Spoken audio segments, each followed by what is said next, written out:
Assalamualaikum warahmatullahi wabarakatuh. Waalaikumsalam Waalaikumsalam warahmatullahi warahmatullahi wabarakatuh. Baik, pertama-tama marilah kita panjatkan puji syukur kehadirat Allah Subhanahu wa taala karena atas limpahan rahmat dan karunia-Nya kita dapat berkumpul secara daring melalui Zoom meeting pada sore hari ini. Jadi pada sore hari ini kita akan melakukan presentasi etika bisnis, di mana kita kelompok 6 anggotanya. Yang pertama ada Muhammad Putra Rizky, yang kedua ada saya Arifin Over, yang ketiga Alifah Putri Mardiani, yang keempat ada Ismalindo Sukma, yang kelima ada Dian Cahya Puspitasari, dan yang terakhir ada Afrinaldi. Baik, materi yang akan kami bawakan pada hari ini mengenai bab 4, yaitu liberalisme dan sosialisme sebagai perjuangan moral. Langsung saja kita masuk ke materi yang pertama.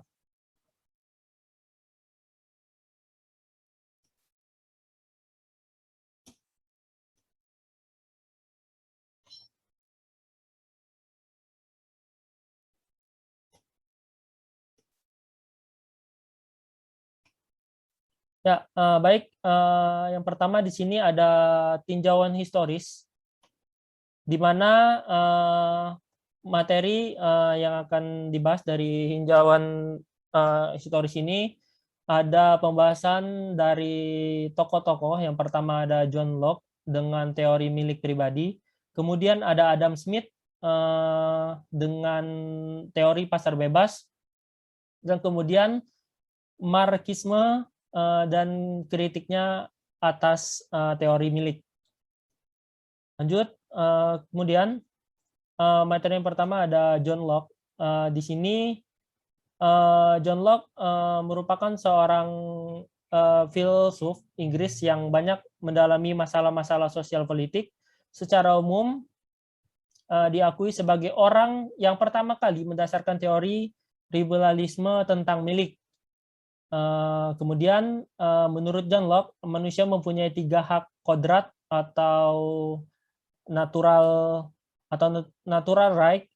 Yang pertama yaitu ada hak atas hidup atau life, yang kedua hak atas keberadaan, kemudian yang ketiga ada hak atas milik. Jadi dari ketiga hak ini, teman-teman, hak atas milik menurut John Locke itu merupakan hak yang paling penting, karena ketika seseorang memiliki hak atas milik, orang tersebut juga akan memiliki hak atas hidup dan atas kebebasan. Jadi hak atas milik ini akan mencakup atau memberikan pola kepada hak hidup dan hak atas kebebasan.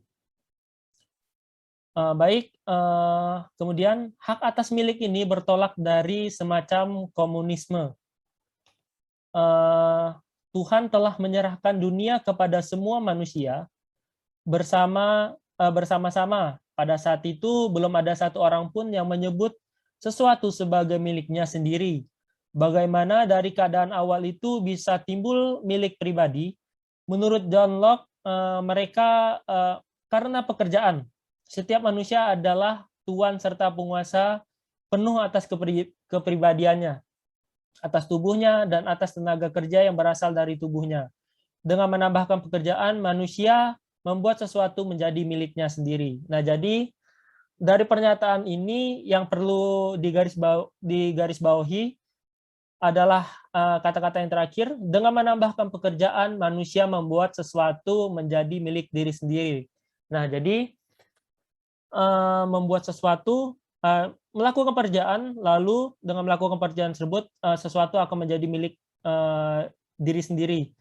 Jadi sebagai contoh, anggap saja saya pergi ke hutan, lalu saya mengambil buah-buahan yang ada di hutan tersebut. Kemudian buah-buahan tersebut saya akan bawa ke desa saya. Nah, ketika buah-buahan tersebut telah sampai di desa, maka buah-buahan tersebut akan menjadi milik saya. Begitu. Pada awalnya buah-buahan tersebut tidak memiliki tuan, tetapi ketika saya membawanya ke desa, buah-buahan tersebut akan menjadi milik saya. Dan tidak ada seseorang pun yang boleh mengambil buah tersebut tanpa seizin saya. Begitu, teman-teman. Lanjut, yang kedua ada Adam Smith dengan teori pasar bebas. Nah, Adam Smith menjabat sebagai profesor moral,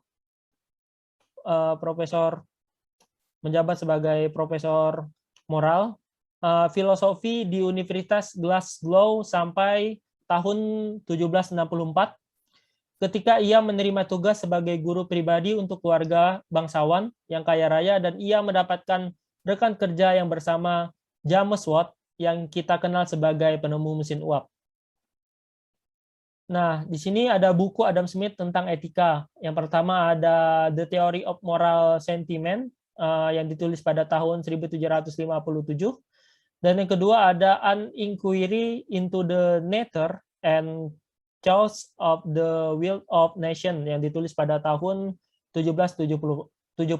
Nah, jadi buku yang kedua ini merupakan buku yang membuat Adam Smith terkenal dan terkenal di kalangan publik itu dengan nama Will of Nation atau WN.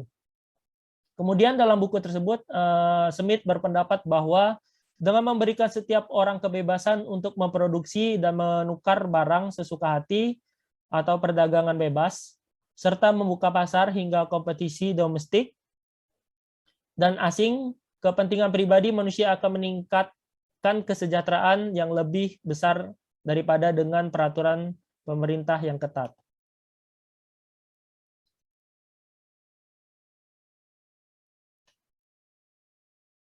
Kemudian ada Marxisme dengan kritiknya atas teori milik pribadi John Locke. Jadi yang dimaksud dengan Marxisme adalah pemikiran Karl Marx bersama dengan temannya Friedrich Engels. Jadi Marxisme adalah ajaran sosial, ekonomis, politik yang sangat kompleks dan tidak mudah untuk disingkirkan tanpa mengorbankan cukup banyak unsur yang sebenarnya hakiki juga. Marxisme menyatakan bahwa umat manusia berkembang melalui perjuangan kelas. Nah, jadi menurut teori Marxisme, usaha memiliki dua aspek. Yang pertama ada aspek ilmiah dan juga aspek etis.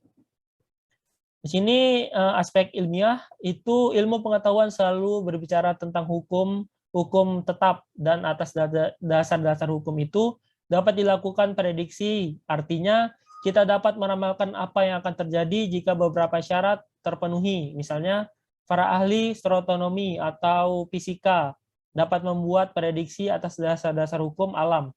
Mereka dapat memprediksi terjadinya gerhana matahari dan bulan.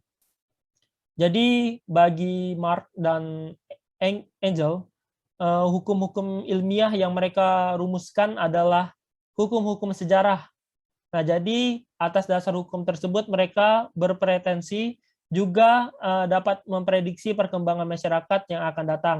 Dengan demikian, tentang prediksi kehancuran kapitalisme yang pasti akan berlangsung bagi mereka merupakan kesimpulan dari suatu pembuktian ilmiah. Kemudian etis. Menurut kodratnya manusia adalah makhluk yang bekerja. Itu meliputi dua hal sekaligus. Jadi di satu pihak dia akan menjadi manusia sungguh-sungguh dengan bekerja. Dia dihumaniskan dengan mengolah alam dengan pekerjaannya. Kemudian di lain pihak dia menghumaniskan dengan mengolah alam melalui pekerjaannya. Jadi dia membuat alam bersahabat dengan manusia. Kemudian Marxisme melihat hubungan timbal balik antara manusia dan alam, tetapi sebagai akibatnya manusia dipisahkan dari kodratnya karena dia terpaksa harus menjual pekerjaannya sebagai suatu komoditas. Sistem pekerjaan upah merupakan biang keladi dari keterasingan ini. Si pekerja menjual tenaga kerjanya dan sebagai gantinya memperoleh upah milik pribadi. Merupakan akibat dari pekerjaan yang teralienasi dari serentak juga merupakan saran yang menyebabkan alienasi dari pekerjaan. Situasi ini menjadi tidak adil karena cara produksi atau cara memperoleh kekayaan itu tidak adil, karena semua ini dapat dimengerti bahwa Marxisme menolak milik pribadi. Baik, itu materi dari saya. Selanjutnya akan dilanjutkan oleh Aprinaldi.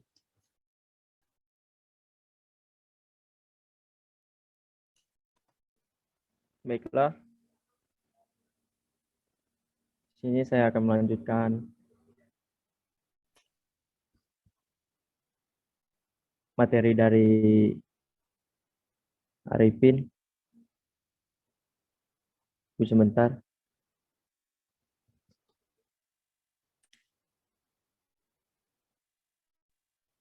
Di sini saya akan membahas tentang pertentangan dan perdamaian antara liberalisme dan sosialisme.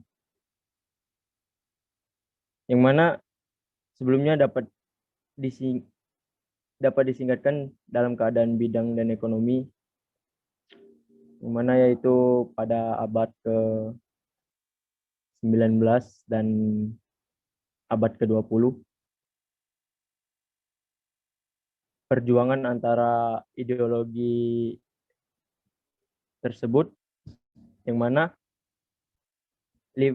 liberalisme ia menekan hak untuk mempunyai milik pribadi sebagai suatu kebebasan dasar bagi setiap manusia, sedangkan sosialisme menilai masyarakat diatur tidak adil, terutama karena lembaga milik pribadi.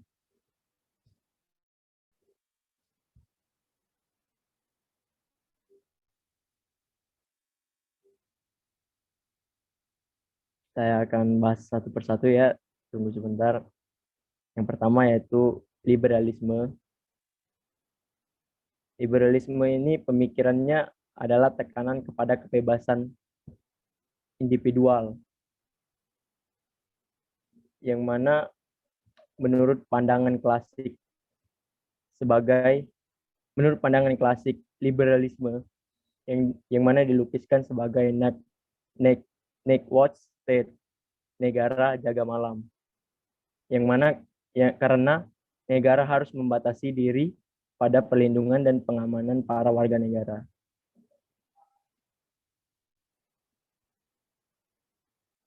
Tapi dalam bidang ekonomi, liberalisme mengagungkan kebebasan pribadi, yang mana semboyan liberalisme ini pada pasar bebas adalah pengertian pokok bagi pemikiran liberalisme di bidang ekonomi.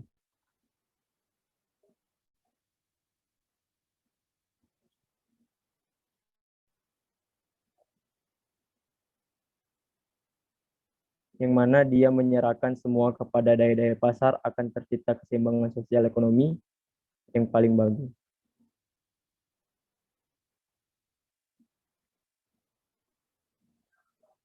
Tapi adapun liberalisme dalam bentuk murni atau 100% terlepas dari campur tangan negara tentu belum pernah terwujud sepanjang sejarah. Yang dalam hal ini salah satu peristiwa bersejarah tersebut adalah pencabutan Corn Laws pada tahun 1846 yang menerapkan pajak tinggi pada impor gandum. Kemudian di Inggris dan negara-negara modern lainnya juga, campur tangan negara dalam urusan ekonomi semakin bertambah. Khususnya sesudah resesi tahun 1930-an, krisis ekonomi paling dahsyat yang pernah dialami dunia. Yang kedua, sosialisme, yang mana bertentangan jika liberalisme menetapkan individu di atas masyarakat, maka sosialisme menetapkan masyarakat di atas individu, yang mana memandang manusia sebagai makhluk sosial, sebagai sesama yang hidup bersama orang lain. Masyarakat yang diatur secara liberalitis ditandai egoismenya, sedangkan masyarakat yang diatur secara sosialitis ditandai solidaritas atau kesetiakawan. Ada juga misalkan liberalisme menekan hak atas milik pribadi, maka sosialisme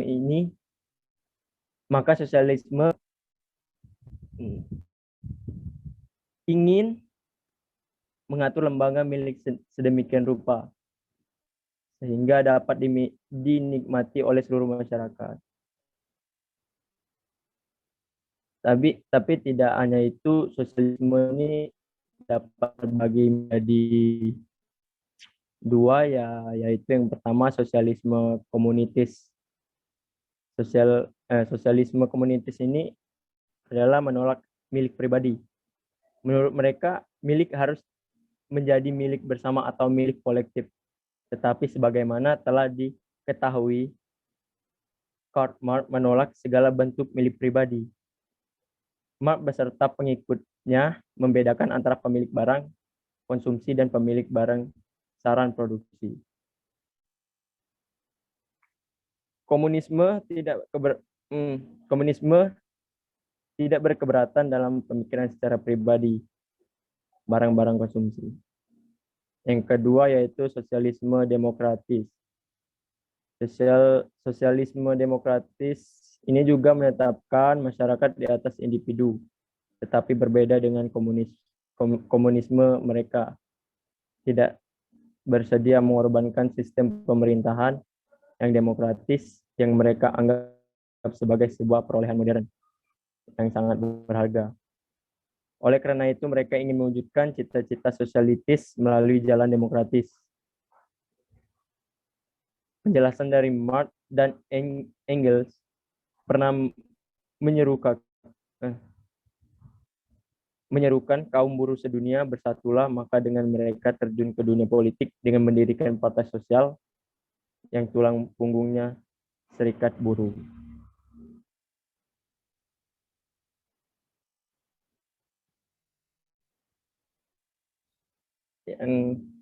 Yang ketiga yaitu kekuatan dan kelemahan liberalisme dan sosialisme. Kekuatan dari liberalisme adalah memiliki pribadi diakui sebagai cara penting untuk mewujudkan kebebasan pribadi. Tetapi kelemahannya yang utama adalah mereka kurang memperhatikan kaum miskin dan orang yang kurang beruntung di dalam masyarakat berindustri. Kalau bisa dikatakan secara ekstrim, yaitu miskin sama dengan malas, dengan anggapan apabila bekerja keras maka akan maju.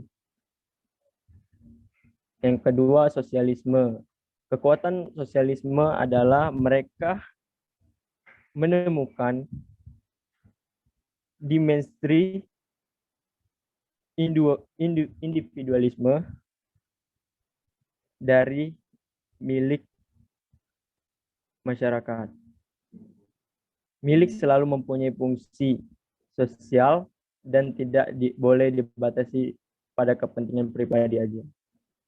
Tetapi kelemahan sosialisme yaitu ekonomi yang direncanakan dengan ketat dari atas ternyata tidak berhasil. Perusahaan-perusahaan yang dikelola oleh negara ditandai dengan inefisiensi dalam kenyataannya bahwa ekonomi yang direncanakan dari atas ternyata tidak berhasil. Mungkin itu saja materi dari saya. Bisa dilanjutkan oleh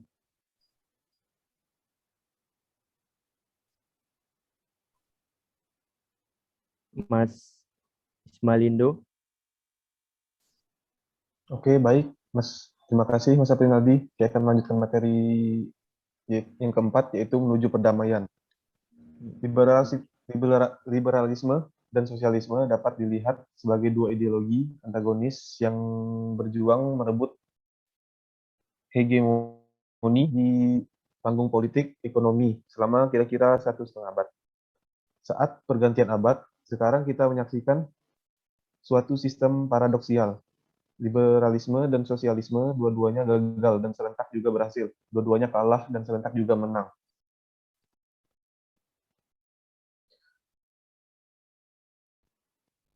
Negara-negara baru yang mulai mengembangkan industrinya dalam paruh terakhir abad ke-20 mau tidak mau terdampak juga dalam proses ini, termasuk Indonesia. Bagi mereka menjadi tantangan besar untuk tidak mengulangi kesalahan-kesalahan negara industri di masa lampau, tetapi ikut mewujudkan perdamaian yang tercapai antara liberalisme dan sosialisme. Mereka sudah menerima sistem ekonomi pasar bebas sekurang-kurangnya secara teoritis. Bukti terpenting adalah kesepakatan yang telah tercapai tentang WTO, AFTA, APEC, dan lain-lain. Dalam praktek, untuk membangun suatu sistem jaminan sosial, selain memiliki kesempatan untuk mengumpulkan dana besar, suatu negara harus memiliki juga kemampuan manajemen kenegaraan yang tinggi dan harus bebas dari budaya korupsi. Sosialisme demokratis belum mati, tetapi mengalami banyak kesulitan dan sebenarnya kehilangan arah. Sistem negara kesejahteraan bisa dilihat sebagai koreksian sosial atas akibat-akibat negatif ekonomi pasar bebas, seperti misalnya pengangguran mendadak. Negara kesejahteraan pun diliputi banyak kesulitan dan sistemnya tetap rapuh karena sangat kompleks.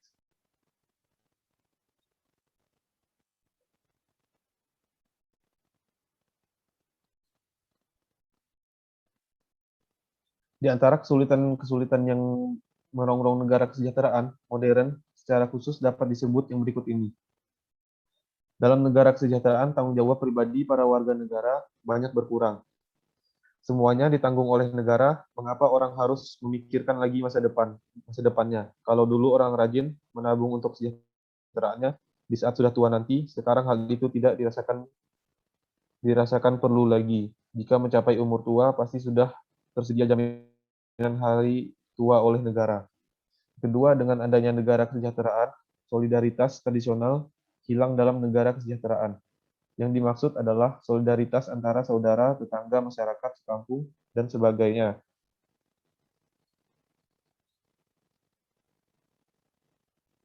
Terus yang ketiga, kesulitan terbesar yang mengancam kelangsungan negara kesejahteraan adalah pembiayaan. Jumlah orang-orang tua bertambah besar dan umur mereka semakin tinggi. Mereka yang tidak bekerja berjumlah semakin besar, dan jaminan sosial mereka harus dibayar dengan premi sosial dari angkatan kerja yang semakin kecil jumlahnya.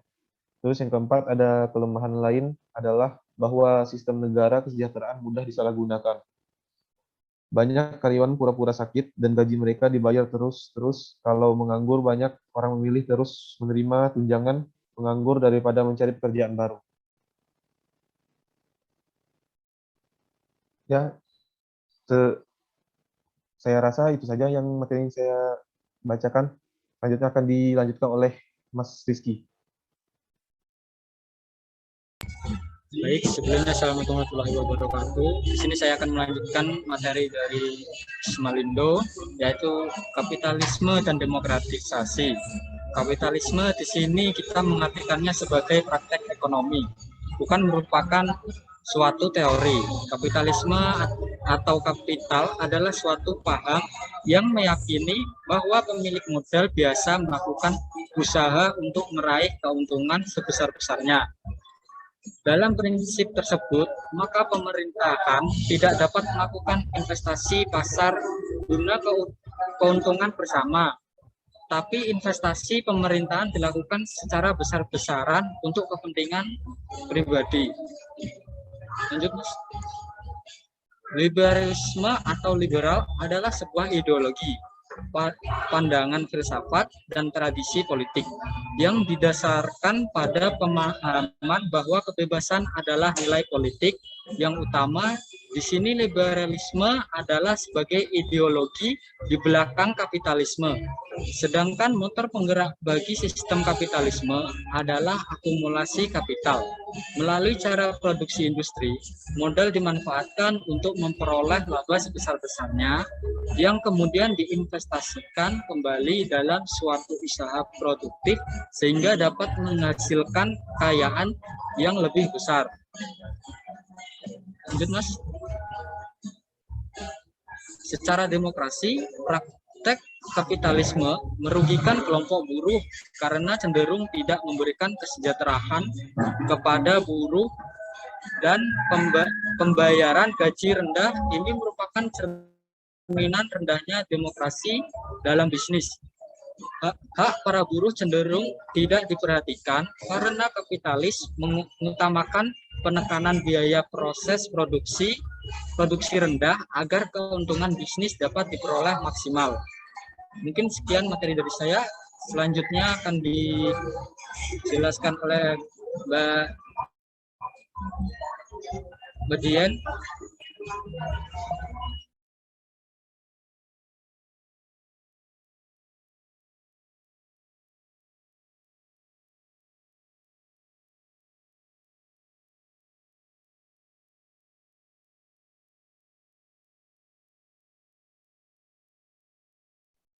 Ya, disilakan kepada Mbak Dian. Kalau suaraku terdengar tidak? Sudah. Oke. Kok demokrasi kebebasan? Bukan.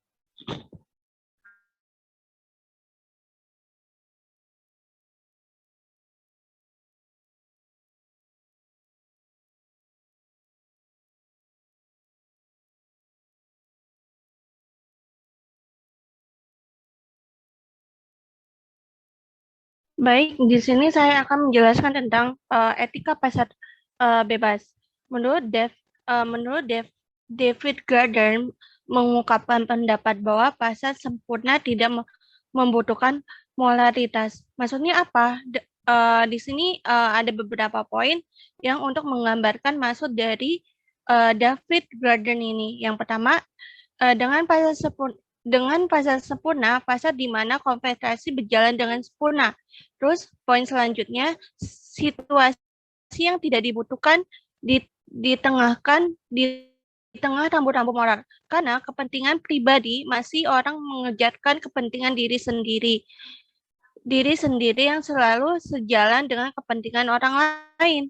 Terus poin selanjutnya, semua akan diatur oleh invisible had yang Adam Smith. Setiap orang mengejarkan kepentingan diri sendiri yang selalu sejalan dengan diri dari pihak lain atau orang lain di sini. Terus poin selanjutnya yaitu semua orang mengambil keputusan rasio yang ditetapkan oleh orang lain yang nantinya akan dicocokkan. Terus poin selanjutnya, karena kepentingan sosial seluruh masyarakat diatur oleh invisible Adam Smith, maximum pasar yang berjalan dengan sendiri. Setiap orang mengejar kepentingan sendiri yang selalu sejalan dengan kepentingan dari pihak lain. Intinya yaitu kalau dari poin yang Adam Smith mengatakan bahwa setiap orang tuh kalau misalnya di pasar bebas itu memiliki kepentingan sendiri-sendiri gitu. Ada tujuannya. Kalau misalnya kita membuka pasar bebas kan misalnya untuk mencari laba atau mencari keuntungan gitu. Nah, keuntungannya itu untuk apa? Nah, misalnya keuntungannya itu untuk bangun rumah atau untuk sosial atau untuk kekayaan dan lain-lainnya. Intinya seperti itu. Terus artinya di sini ada penjelasannya. Artinya pengambilan keputusan rasio selalu cocok dengan keputusan rasio yang tepat dari orang lain dengan diperhitungkan secara otomatis melalui sistem komputer yang diperhitungkan yang dipertimbangkan oleh moral dan tidak berdapat di situs moralitas baru diperlukan bila pasar gagal mempunyai kekurangan. Selanjutnya, sistem pasar bebas menjamin efisiensi ekonomi dengan cara paling memuaskan. Maksudnya di sini maksudnya dari efisiensi adalah kemampuan untuk menghasilkan barang dan jasa yang banyak dan berkualitas terbaik, serta biayanya cenderung murah atau rendah.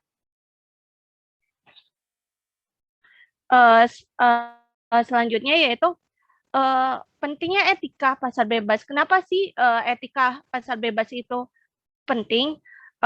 Dari segi yang pertama yaitu segi keadilan, yaitu supaya semua peserta dalam kompetisi di pasar diberikan kesempatan yang sama.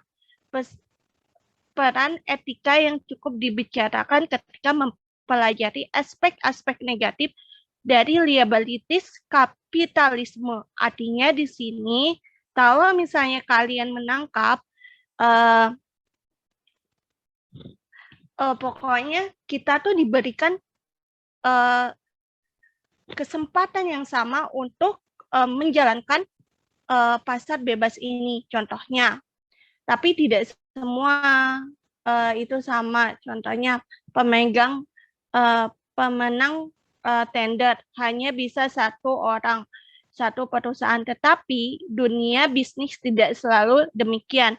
Malah pemenang tender itu bukan hanya satu, tetapi ada dua. Misalnya situasi joint, tetapi lebih banyak situasi win atau dua pihak yang memenangkan sekaligus gitu.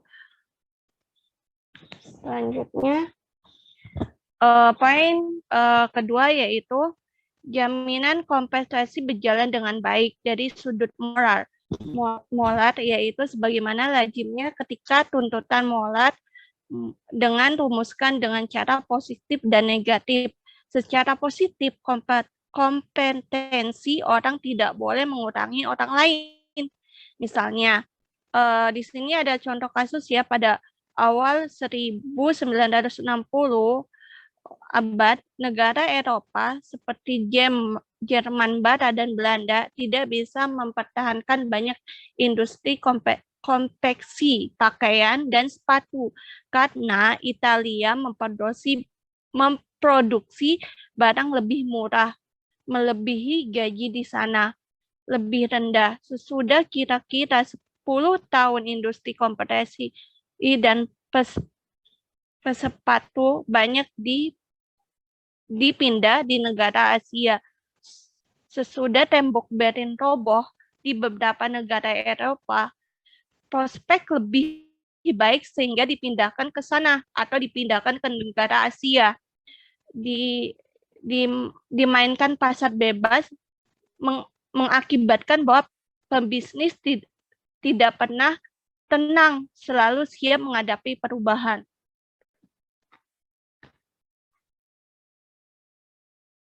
Oke, selanjutnya akan dijelaskan oleh kawan saya.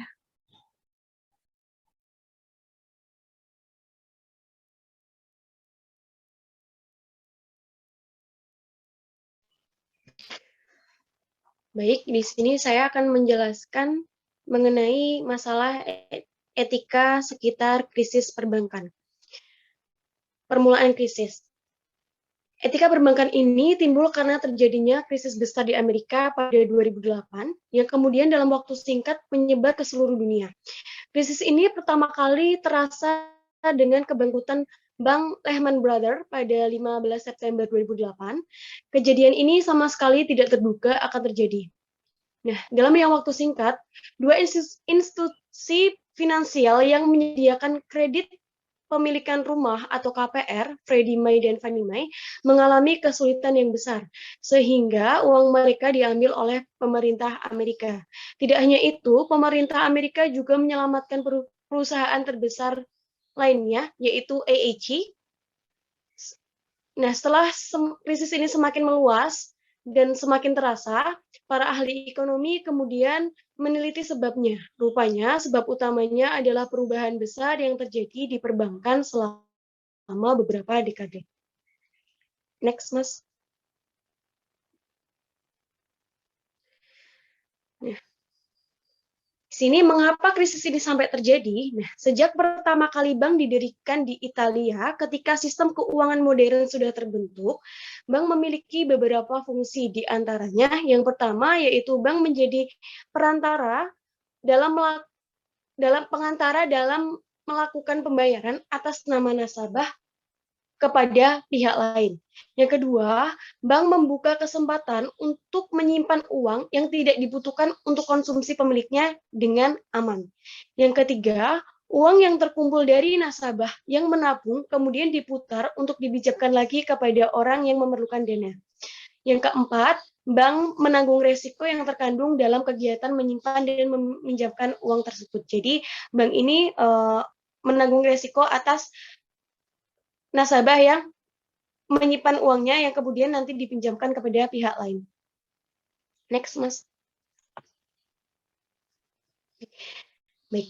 Dari fungsi yang sudah saya paparkan tadi, dapat ditarik makna bahwa industri perbankan ini sangat berperan dalam perekonomian negara. Bank-bank bisa dikatakan sebagai jantung ekonomi. Maka dari itu tidak mengherankan bila pemerintah merasa perlu ikut campur tangan dalam sistem perbankan dengan peraturan baru atau intervensi lain. Namun yang menjadi masalahnya, kebanyakan peraturan memberatkan urusan bank karena membatasi kebebasannya.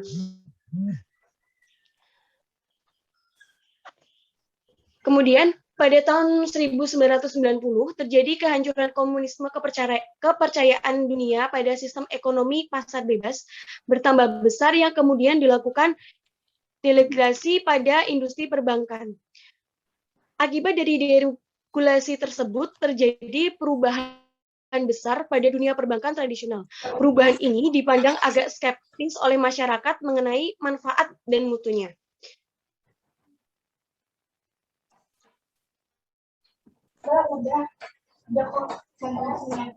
Kemudian di sini saya akan menjelaskan mengenai perkembangan besar terjadi dalam dunia perbankan. John Bright mengatakan 3 perkembangan besar yang terjadi dalam dunia perbankan, di antaranya yang pertama adalah pada zaman sekarang ada jauh lebih banyak institusi yang mengurus keuangan tanpa melibatkan bank, seperti yang pertama KPR, yang kedua kredit kendaraan, yang ketiga kredit untuk bisnis tertentu, dan masih banyak lagi. Yang kedua, bank-bank menjadi semakin besar baik melalui merger ataupun pengakuisisian, sehingga di beberapa negara dunia perbankan seluruhnya didominasi oleh beberapa megabank saja. Jadi selain kegiatan menyimpan dan meminjamkan uang, bank sekarang melibatkan diri dalam banyak bidang seperti valuta asing, asuransi, sekuritas, dan masih banyak lagi. Kemudian yang terakhir, perubahan lain yang menyangkut seluruh suasana ekonomi, sosial, budaya di masyarakat modern yang terjadi di dunia perbankan harus ditempatkan dalam kondisi konteks yang lebih luas. Next, Mas. Selanjutnya saya akan menjelaskan mengenai aspek-aspek yang penting untuk industri perbankan. Yang pertama yaitu kebaikan bersama. Etika terpenting yang perlu diperhatikan adalah the common good atau kebaikan bersama. Kebaikan bersama menunjuk kepada apa yang baik untuk masyarakat luas, tidak hanya beberapa individu saja. Yang kedua yaitu dunia perbankan harus patut dipercaya. Kepercayaan merupakan tuntutan etis terpenting untuk bisnis perbankan. Bank memiliki kewajiban berdasar kepercayaan dan nasabah harus menilai bahwa bank pantas untuk diberi kepercayaan. Jadi memang benar beberapa transaksi dengan bank berlangsung semata-mata berdasarkan kontrak, sehingga ada hukumnya. Tetapi juga ada transaksi yang memang tidak ada kontraknya, sehingga tidak ada hukumnya. Maka dari itu kepercayaan nasabah memang sangat penting diperlukan di sini. Kemudian yang terakhir ada dunia perbankan tidak boleh berlaku serakah. Nah, setelah menuntut nasabah untuk menaruh kepercayaannya, maka pihak bank ataupun pihak-pihak tertentu di dalam bank dalam melakukan pekerjaannya tidak boleh berlaku serakah yang nanti akan merugikan nasabah. Next, Mas. Regulasi dan etika. Amerika sebagai negara yang memiliki kekuatan ekonomi peringkat atas di dunia, pada Juli 2010 mengeluarkan regulasi baru dengan undang-undang yang disebut DOOD, Frank Wall Street Reform and Consumer Protection Act, dengan dokumen yang melebihi 2000 halaman. Nah, di dalamnya itu ada 5 ketentuan pokok. Yang pertama, perlu dibentuk sebuah komisi yang kuat dan independen untuk mengawasi keamanan produk keuangan agar orang Amerika bisa terlindungi terhadap penyalahgunaan yang bisa terjadi dalam sektor jasa keuangan. Jadi untuk poin pertama ini untuk melindungi masyarakat terhadap penyalahgunaan. Yang kedua yaitu perlu regulator sistematik yang melihat sistem perbankan sebagai suatu keseluruhan. Yang ketiga, pengambilan risiko terlalu besar akan dibatasi. Yang keempat, derivatif juga akan dibatasi. Dan yang terakhir, pemerintah diberi wewenang lebih besar untuk menangani bank-bank yang gagal. Terima kasih. Mungkin saya kembalikan kepada moderator. Baik, terima kasih kepada teman-teman atas penyampaian materinya. Selanjutnya kita akan masuk ke sesi tanya-jawab. Jadi silakan kepada teman-teman yang ingin bertanya kepada materi yang telah disampaikan oleh temannya. Silakan.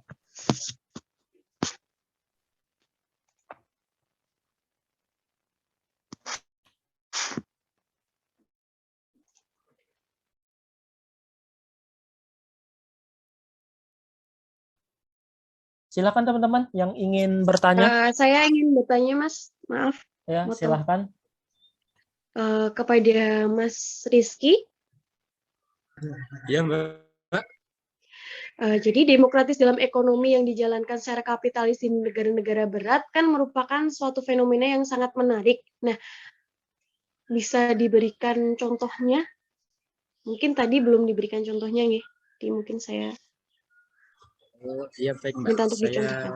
Iya, siap. Saya catat dulu ya, Mbak, pertanyaannya. Baik, ditampung dulu ya berarti ya. Silakan kepada teman-teman yang lain yang ingin bertanya lagi. Silakan.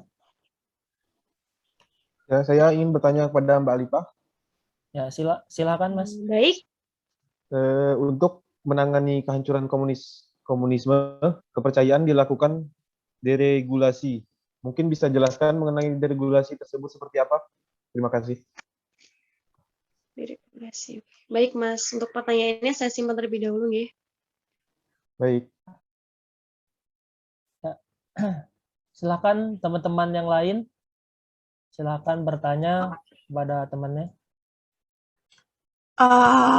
Izin bertanya kepada Saudara Arifin dari kritik marxisme kepada John Locke, bagaimana pendapat Anda mengenai kritik tersebut?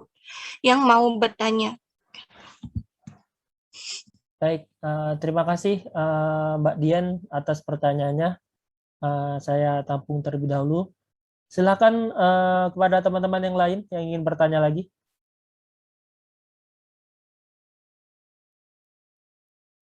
Mungkin Mas Apri ingin saya bertanya. Mau menjawab dulu, boleh Mas? Oh ya, silakan. Untuk pertanyaan Mas Ismalindo tadi mengenai deregulasi. Baik, di sini saya akan menjawab contohnya saja ya Mas, yang saya dapatkan dari sumber buku yang saya baca. Jadi pada tahun 1990 kan tadi setelah hancurnya komunisme, kepercayaan dunia pada sistem ekonomi pasar bebas bertambah besar, maka kemudian dilakukan deregulasi. Nah, di Amerika Serikat ini puncak deregulasi itu menggantikan undang-undang yang lama dengan undang-undang yang baru. Karena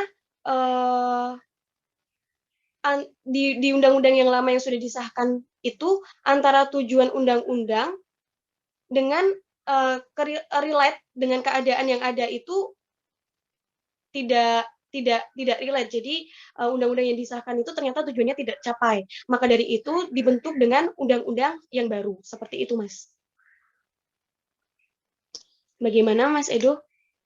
Baik, sudah bisa dimengerti. Terima kasih atas jawabannya, Mbak Alifah. Sama-sama. Baik, Mas. Di sini saya ingin bertanya kepada Mas Aprialdi. Ya, silakan, Mas. Ya. Jelaskan inti pandangan ekonomi politik liberalisme dan sosialisme pada abad ke-19 dan ke-20, Mas. Mungkin itu, Mas. Oke, ntar saya catat dulu ya Mas pertanyaannya. Baik, Mas. Baik, di sini saya juga ingin bertanya. Saya ingin bertanya kepada Mas Ismalindo. Ya, Jelaskan bagaimana situasi paradoksial pada abad ke-21. Begitu, Mas. oke ya. Baik, coba saya cari dulu ya. Saya catat dulu. Siap.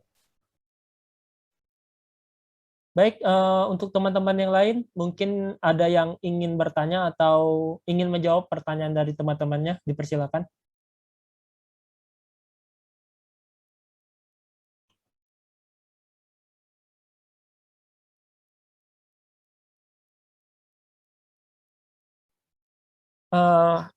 Baik, mungkin di sini saya ingin menjawab pertanyaan dari Mbak Dian, di mana pertanyaannya tadi dari kritik Marxisme kepada John Locke, bagaimana pendapat saya mengenai kritik tersebut. Jadi menurut saya kritik yang diberikan oleh John Locke itu merupakan teori yang bagus. Karena apa? Karena teori yang digunakan oleh Marxisme itu memandang sesuatu dari dua sisi. Jadi ketika melakukan pekerjaan, ketika seseorang melakukan pekerjaan, maka ada timbal balik dari alam yang dijadikan tempat sebagai pekerjaan. Kemudian jika John Locke hanya memandang dari satu sisi, di sini Marxisme juga memandang dari dari dua sisi, di mana tidak hanya kalangan atas, tetapi dia memandang juga di kalangan bawahnya.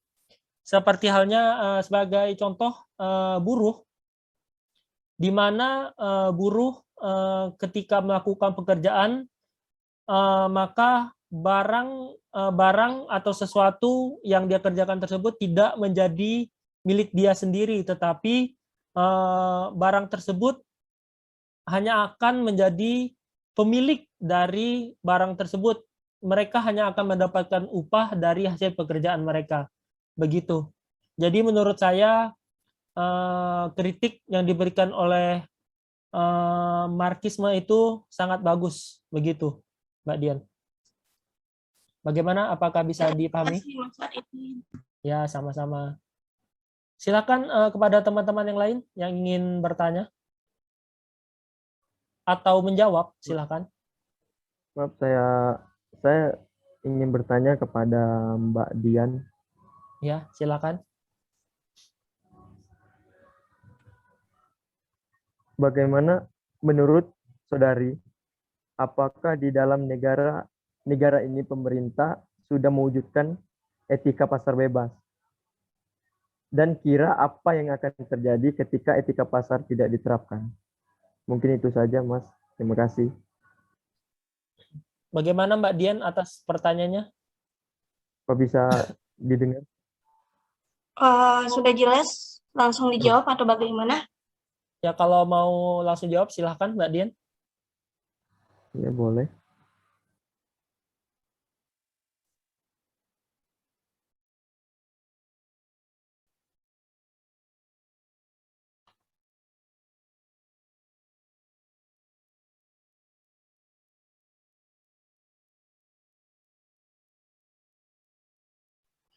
Kalau menurut saya, pemerintah sudah menggunakan etika dalam pasar bebas, seperti menggunakan dolar sebagai alat tukar. Pemerintah tidak pernah berhutang di bank, maupun pemerintah memperkecil jumlah pajak bagi perusahaan. Nah, terus pemerintah membuat dinas sosial agar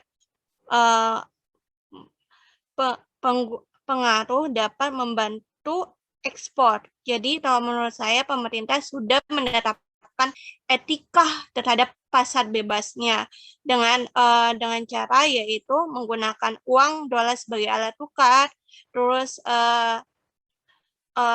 tidak pernah berhutang di bank, terus memperkecil jumlah pajak bagi perusahaan.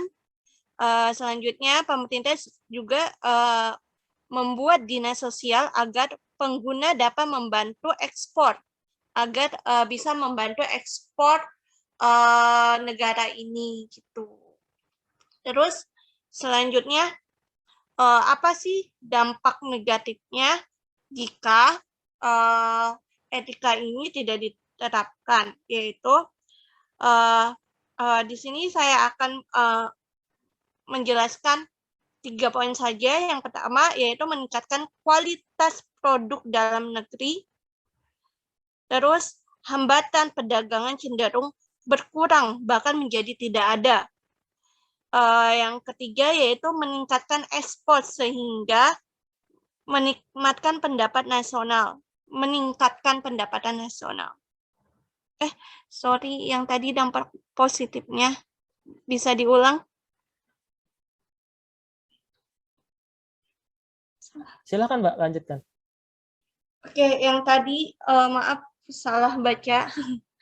Yang pertama yaitu apa sih dampaknya jika etika ini tidak diterapkan di Indonesia? Yang pertama yaitu produk dalam negeri cenderung kalah bersaing dengan barang-barang luar negeri yang lebih murah dan berkualitas. Selanjutnya, bertambahnya kemungkinan eksploitasi sumber daya alam oleh perusahaan. Ketiga, yaitu munculnya rasa tergantungnya terhadap negara lain. Gitu. Itu saja sih. Terima kasih. Apakah bisa dipahami? Oh, iya Mbak. Terima kasih ya atas penjelasannya. Oke, terima kasih. Baik, teman-teman yang lain, mungkin masih ada pertanyaan yang belum dijawab, silakan. Baik Mas, di sini saya ingin menjawab tentang pertanyaan Mbak Alifa tadi ya. Silakan. Tadi pertanyaan, demokrasi dalam ekonomi dijalankan secara kapitalisme di negara-negara barat merupakan suatu fenomena yang sangat menarik. Sebutkan contohnya. Yang pertama, itu sistem pemerintahan demokrasi berhasil mengoreksi beberapa akses kapitalisme seperti undang-undang anti kartel dan anti monopoli yang dimiliki beberapa negara melalui proses demokratis, lalu dihilangkannya perbedaan sosial terlalu besar melalui pajak progresif. Yang kedua ada antagonisme antara kelas-kelas seperti dimengerti oleh Maxime dalam sistem pemerintahan demokratis cukup teratasi. Kaum pekerja tidak lagi berpolarisasi dengan kaum majikan karena mereka mempunyai kepentingan bersama. Mungkin itu jawabannya, Mbak Alifa, bagaimana? Baik, Mas. Sudah jelas. Terima kasih. Terima kasih. Ya, di sini saya ingin menjawab pertanyaan dari Mas Arifin tadi tentang situasi paradoksial pada awal abad ke-21. Ya, silakan Mas. Situasi paradoksial pada awal ke-21, sosialisme berhasil menuju welfare state, tetapi gagal menuju sistem ekonomi pasar bebas. Sedangkan liberalisme berhasil menuju sistem ekonomi pasar bebas, tetapi gagal menuju welfare state. Ya, itu situasi situasi paradoksial pada awal abad ke-21. Bisa dimengerti, Mas? Baik, bisa dimengerti, Mas. Oh iya. Terima Oke. kasih. Ya, sama. Baik teman-teman, apakah masih ada jawaban yang belum dijawab atau Maaf, udah semua? saya moderator belum menjawab pertanyaan dari Mas Rizky tadi. Oh ya, silakan. Mas Rizky bisa ulangin pertanyaannya enggak? Tadi saya kurang jelas kedengarannya.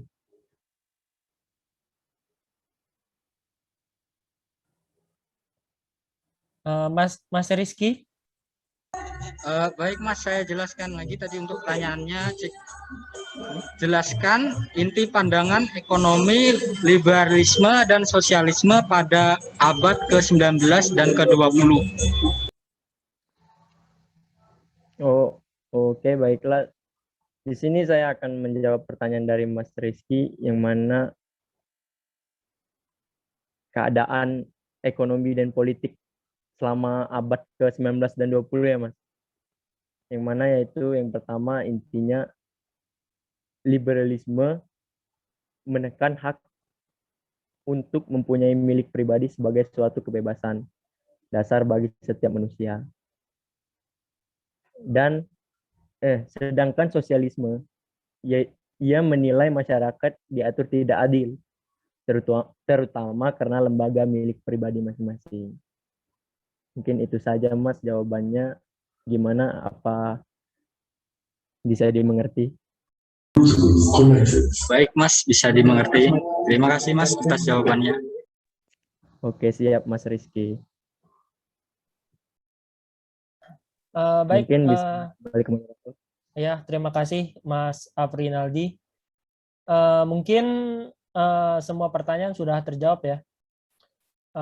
Berarti dengan sudah terjawabnya pertanyaan-pertanyaan dari teman-temannya, berarti maka berakhir pula sesi tanya jawab dan sesi presentasi pada hari ini. Untuk menutup presentasi pada hari ini, marilah kita mengucap hamdalah bersama-sama. Alhamdulillahirabbil alamin. Alhamdulillahirrahmanirrahim. Baik, saya mengucapkan mohon maaf yang sebesar-besarnya apabila terjadi kesalahan dalam penyampaian materi atau salah kata, baik yang disengaja ataupun tidak disengaja. Untuk menutup ini saya akhiri. Wassalamualaikum warahmatullahi wabarakatuh. Waalaikumsalam. Waalaikumsalam warahmatullahi wabarakatuh.